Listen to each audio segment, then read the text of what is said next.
Hey guys, let's get more news about Miami Heat, but first, don't forget to subscribe to the channel and leave a like. NBA scout makes case against untouchable status for Heat star. The Miami Heat's roster needs somewhat of an overhaul. As currently constructed, Erik Spoelstra's team is years away from being back in the mix to win championships. Unfortunately for the Heat, they have very few tradable assets. As such, some tough decisions may be on the horizon. Only Bam Adebayo and Tyler Herro have proven themselves enough to be considered locks for the next iteration of Miami's roster. However, according to an NBA scout who spoke with Barry Jackson of the Miami Herald, Adebayo's future with the Heat shouldn't be set in stone. Bam is somewhat inconsistent. Offensively, I wouldn't actively look to move him, but I don't think he should be untouchable, the scout said. There would be a huge market for him. Adebayo is one of the most versatile defenders in the NBA. He's also a high-level initiator on offense. He excels when running dribble handoffs on or around the elbows. Yet, Adebayo's offense often leaves a lot to be desired. However, Adebayo is proving himself to be a two-level scorer who is a threat both around the rim and in the mid-range. According to the same scout, Herro should be considered untouchable. The 25-year-old guard has continued to show improvement across the board and has proven himself to be the Heat's best player. I would not look to trade Herro, the scout said. He's not the problem. They can't score, and Herro gives you that. He's not a number one guy, but they need another two guys who can score, at least one. He's not the problem. Herro has been integral to the Heat's approach this season. In 74 outings this season, the former sixth man of the year is averaging 23.9 points, 5.2 rebounds, and 5.6 assists. He's shooting 46.9% from the field and 37.3% from deep. If Miami's front office does keep Herro out of trade talks, they must be willing to part with some of their younger talents. Otherwise, the franchise will be negotiating from a position of weakness. When the Heat acquired Terry Rozier in 2024, the hope was that he could become the new lead point guard for Spoelstra's team. Unfortunately, Rozier has struggled to acclimate to the Heat's style of play.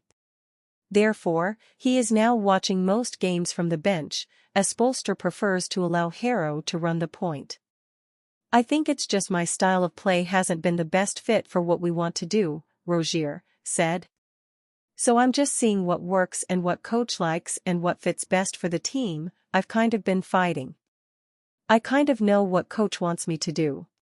Just got to do it. Rozier is a likely trade candidate for the summer. And while Herro isn't a long-term solution as the lead ball handler, he can hold things down for the time being. Rozier is better served on a team that relies heavily on high pick-and-roll. Moreover, he is at his best when tasked with a heavy usage role. Miami doesn't play that style of basketball. The Heat have some tough decisions to make this summer. It will be interesting to see how they manage to reconstruct a failing roster. Perhaps now is the perfect time to lean into a full rebuild, with Herro leading the way. Erik Spoelstra's fun admission on upcoming Heat game with play-in tournament implications. While the Miami Heat beat the Philadelphia 76ers on Monday night, 117-105, to snap its two-game skid, the next contest will no doubt be a crucial one, especially with how the postseason could shape. As the Heat look to solidify their play-in tournament position, the next task for them is traveling to take on the Chicago Bulls as both teams are vying in the 9th and 10th spot and hope to maybe get to 8th. While Chicago has the tiebreaker, Miami still has the chance to win out and gain position over them with a victory on Wednesday night. Head coach Erik Spoelstra would say after the win over Philadelphia that it will be fun as this time of the season reveals a player's competitive nature as he predicts the contest to feel like a playoff game. I think it's a lot of fun, Spoelstra said. Nobody in our locker room is cynical enough, to think otherwise. You look at what's going on in the Western Conference, for through 8, this is what the league is right now. So you're not above it, and just embrace it and enjoy it. It's gonna be a great night. It's all about competition, and it's going to feel like a playoff game, and that's fun.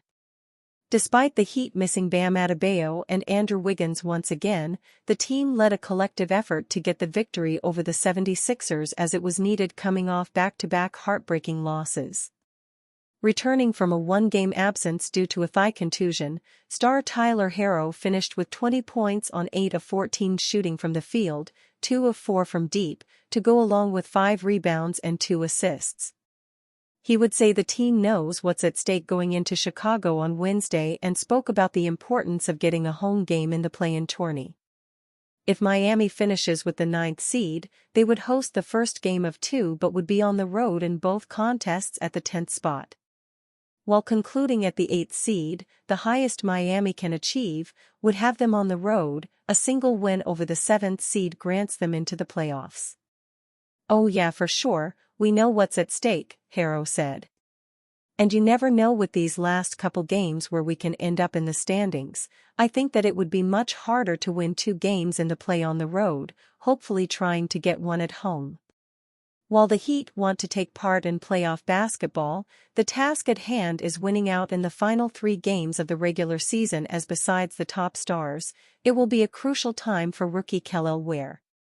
Without Adebayo, as said before, Ware stepped up with 19 points on 8 of 16 from the field to go along with a whopping 17 rebounds as he spoke about the importance of winning in Chicago and gaining a home advantage in the play-in tourney. "I mean, it's always good," Ware said.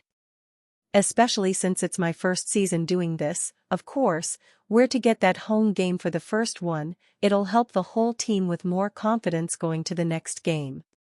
So you got to take every game seriously, you gotta stick together."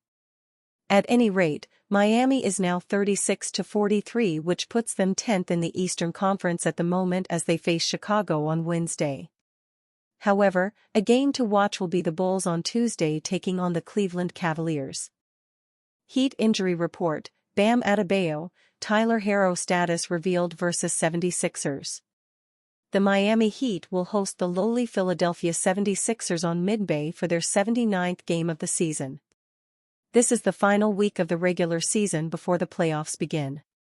The final slate of games will be on Sunday. On Monday, the Heat will look to finish the season on a strong note and earn their 36th win. This season has not been ideal for either the Heat or the 76ers. The Heat have endured some drama from the Jimmy Butler fiasco. As for the 76ers, they have endured a ton of injuries all season long, including their top 3 players, Joel Embiid, Tyrese Maxey, and Paul George. The 76ers season is over and has been for quite a while. As for the Heat, they have a chance to host a play-in tournament game sometime next week. However, as for this contest, the Heat will look to build momentum, but they could be short-handed as their 2 best players landed on the injury list, guard Tyler Herro and forward Bam Adebayo. Adebayo and Herro entered his contest listed as questionable, however, one has been upgraded to available and the other is ruled out. Adebayo will miss his 3rd game of the season, and Herro will play and start his 75th game. Adebayo has been healthy for most of the season. In his 8 seasons out of Kentucky, the 27-year-old is averaging 18.0 points per game, 9.6 rebounds, 4.3 assists, and 1.3 steals while shooting 48.4% from the field and 34.4% from 3 in 34.4 minutes of action. And you fan? What do you think about Bam Adebayo and Tyler Herro situation? Write to us in the comments.